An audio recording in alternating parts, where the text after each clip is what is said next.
India में ही नहीं बल्कि पूरे वर्ल्ड वाइड कॉन्स्टिपेशन ये एक बहुत ही अहम प्रॉब्लम मानी जाती है। ये प्रॉब्लम जो है ये प्रॉब्लम आपकी क्वालिटी ऑफ लाइफ को काफ़ी हद तक डिस्टर्ब कर सकती है।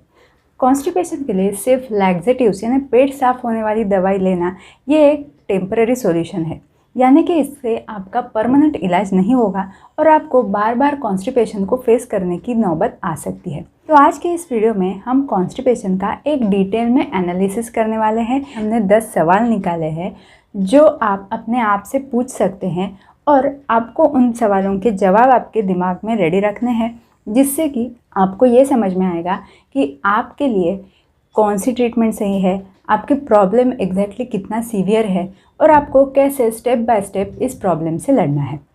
तो चलिए आज की इस वीडियो को शुरू करते हैं।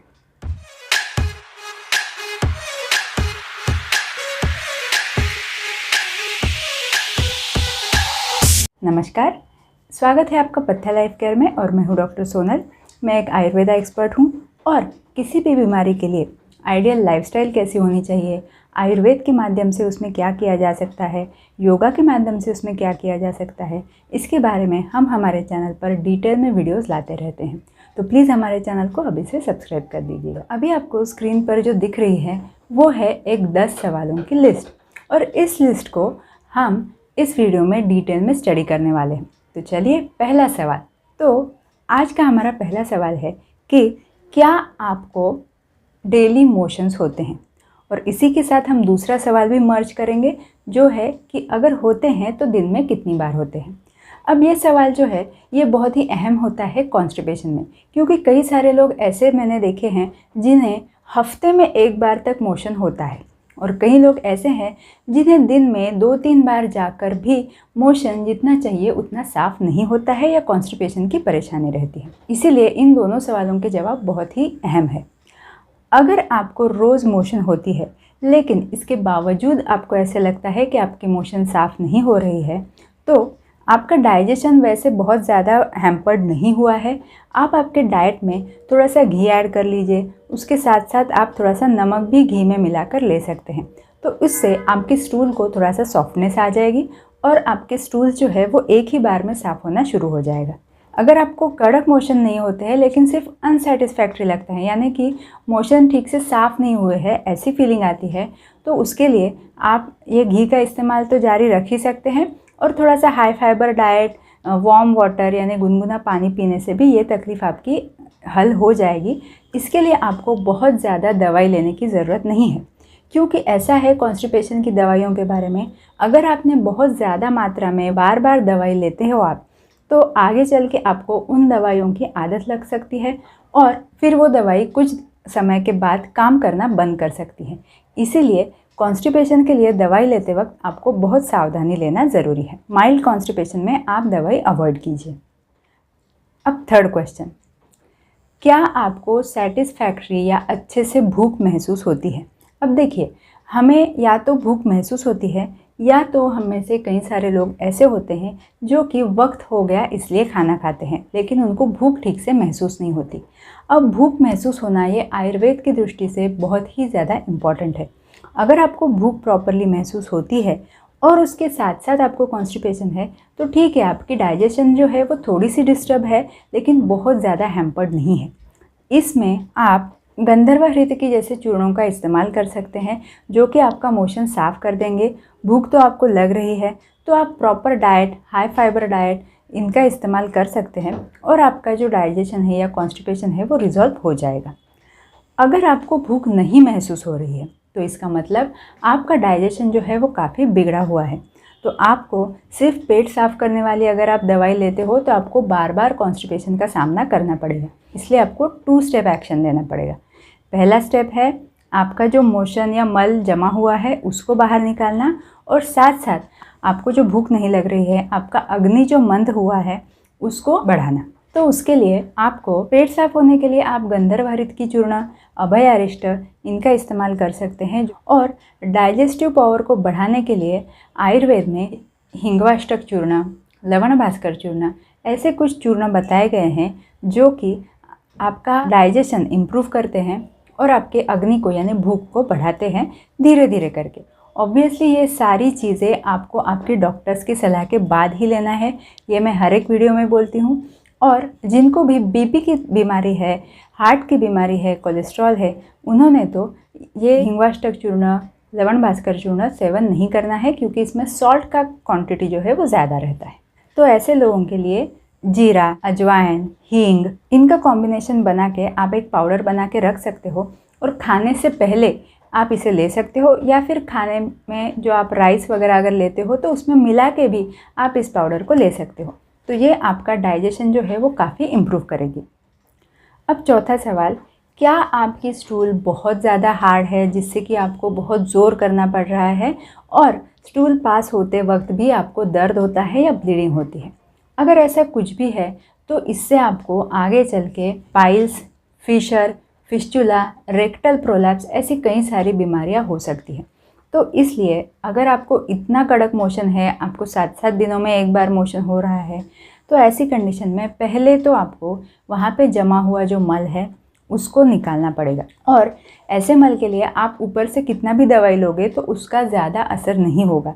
ऐसे मल के लिए आपको या तो सपोजिटरी यानी कि एनस के माध्यम से आपको या तो सपोजिटरी यानी टैबलेट आती है वो रखनी पड़ेगी, या फिर आपको इनिमा लेना पड़ेगा। तो ये दोनों ही चीज़ें आप आपकी डॉक्टर की सलाह से कर सकते हैं।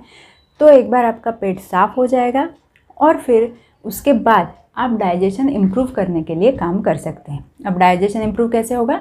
तो जैसे मैंने पहले बोला कि पेट साफ़ होने वाली दवाइयाँ और भूख को बढ़ाने वाली दवाइयाँ, ये दोनों का कॉम्बिनेशन आपको लेना पड़ेगा, जो कि मैंने इससे पहले वाले आंसर में बताया है। अब पांचवा सवाल, क्या आपको गैसेस की फीलिंग होती है?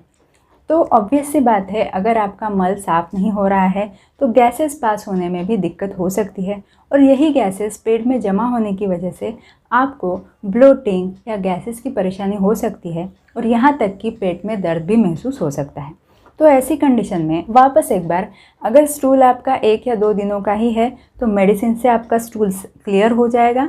अगर स्टूल आपका 7-7 दिनों तक आपको पास नहीं हो रहा है तो आपको इनिमा लेना पड़ेगा।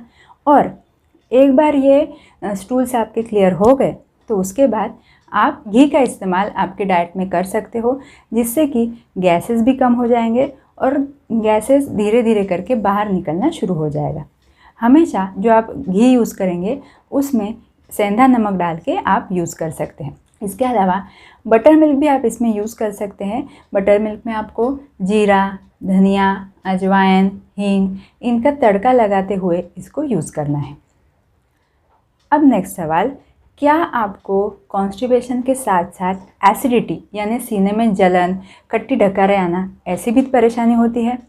अगर हाँ, तो इसका मतलब आपका डाइजेशन जो है वो काफ़ी हद तक बिगड़ा हुआ है और आपके शरीर में लगभग तीनों ही दोष बढ़े हुए हैं, लेकिन खास करके पित्त और वात, ये दोनों दोष आपके काफ़ी हद तक बढ़े हुए हैं। तो आपको इन दोनों दोषों के ऊपर काम करना पड़ेगा, और इन दोनों दोषों के ऊपर काम करने वाला सबसे अच्छा ट्रीटमेंट आयुर्वेदिक पंचकर्म है। उसमें से विरेचन, ये जो पंचकर्म है वो इस कंडीशन पे काफ़ी अच्छा काम कर सकता है। उसमें जस्ट आपको 4 से 5 दिन एक मेडिकेटेड घी दिया जाता है। स्पेशली तिक्त घृत का अगर आप इस्तेमाल कर सकते हैं तो वो पित्त पे काफ़ी अच्छे से काम करता है। उसके बाद आपको पेट साफ़ होने के लिए कुछ दवाइयाँ दी जाती हैं, जिससे कि आपको एक ही दिन में थोड़े ज़्यादा लूज मोशन हो सकते हैं, लेकिन ये सारा ही प्रोसीजर डॉक्टर्स के द्वारा मॉनिटर्ड रहता है, तो इसमें कॉम्प्लिकेशन ज़्यादा नहीं होते हैं। अगर इन केस आपको पंचकर्म करना पॉसिबल नहीं है तो आप त्रिवृत्त अवलेह का इस्तेमाल कर सकते हैं। तिक्त घृत आप डाइट में ही ऐड कर लीजिए, और आंवला कैंडी जैसी चीज़ें आप एसिडिटी को कम करने के लिए ले सकते हैं। लेकिन जैसे ही आपको वक्त मिलता है, मैं बहुत ज़्यादा स्ट्रांगली रिकमेंड करूँगी कि आप एक बार विरेचन या पंचकर्म ज़रूर करवाइए। उसके बाद 7वां सवाल, क्या आपके स्टूल से म्यूकस निकलता है? तो म्यूकस निकलने की कई सारी वजहें होती हैं। वैसे तो अमेबिक इन्फेक्शन की वजह से भी म्यूकस निकलता है, लेकिन उसमें म्यूकस के साथ साथ लूज मोशन भी होती है। IBD में भी यानी अल्सरेटिव कोलाइटिस, क्रॉन्स डिसीज़, इसमें भी म्यूकस निकलता है, लेकिन उसमें कॉन्स्टिपेशन से ज़्यादा लूज मोशन मिलते हैं। अगर आपको कॉन्स्टिपेशन भी है और म्यूकस भी निकल रहा है तो हो सकता है कि आपके शरीर में कफ काफ़ी ज़्यादा हद तक बढ़ा है, और फिर आपको कफ को कम करने वाली ट्रीटमेंट लेना पड़ सकता है। कफ़ों को कम करने के लिए सेम वही ट्रीटमेंट है जो मैंने पहले बोली थी। पेट साफ़ होने के लिए आपको अभयारिष्ट लेना सही रहेगा, और डाइजेशन इम्प्रूव करने के लिए लवण भास्कर चूर्ण या हिंगवाष्टक चूर्ण आप ले सकते हैं। बीपी वालों के लिए सिर्फ जीरा, हींग और अजवाइन इनका पाउडर ले सकते हैं।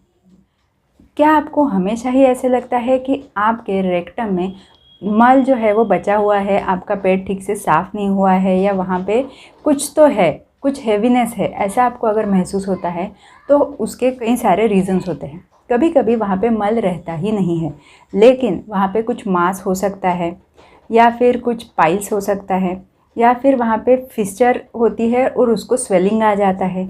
एनस में दूसरे किसी इन्फेक्शन की वजह से स्वेलिंग हो सकता है, और इन चीज़ों की वजह से भी आपको ऐसी फुलनेस महसूस हो सकती है।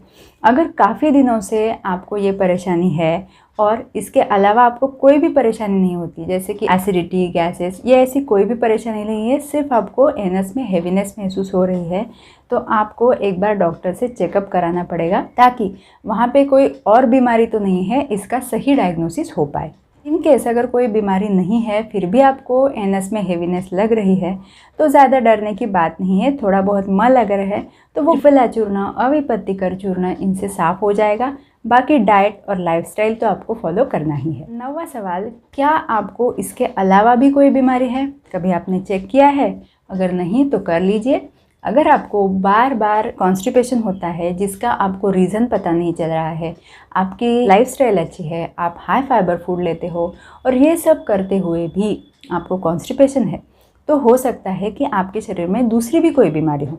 कुछ बीमारियां जैसे कि hypothyroidism, diabetes, old age, IBS, इनकी वजह से भी अनएक्सप्लेन्ड कॉन्स्टिपेशन हो जाता है, जो कि आपके डॉक्टर्स ही डिटेक्ट कर सकते हैं। इसके अलावा भी आपको कुछ ना कुछ सिम्टम्स आपके शरीर में इन डिसीज़ के मिल सकते हैं, लेकिन प्रोमिनेंट सिम्टम आपका कॉन्स्टिपेशन है। तो आप ज़रूर एक बार ये चेकअप करवा लीजिए अगर आपको आपके कॉन्स्टिपेशन का रीज़न पता नहीं चल रहा है तो। और लास्ट सवाल, क्या आपका डेली रूटीन सेट है? अगर कॉन्स्टिपेशन से आप बचना चाहते हैं तो ये बहुत ज़्यादा ज़रूरी है कि आप डेली बेसिस पे आपका मोशन हो। अगर दिन में एक बार आपका पेट साफ़ हो जाता है तो धीरे धीरे करके आपके शरीर को आदत हो जाती है और फिर कॉन्स्टिपेशन का चांस कम हो जाता है। वैसे कॉन्स्टिपेशन के लिए आइडियल लाइफस्टाइल कैसी होनी चाहिए, डाइट कैसे होना चाहिए, इसके लिए हमने एक बहुत ही डिटेल में वीडियो बनाई हुई है जो कि अभी आपको स्क्रीन पर दिख रही होगी। इस वीडियो का लिंक मैं आपको डिस्क्रिप्शन में दे दूँगी, तो वो वीडियो आप जाके ज़रूर चेक कीजिए, आपको ही उसमें और डिटेल में जानकारी मिलेगी। तो ये थी हमारी आज की वीडियो।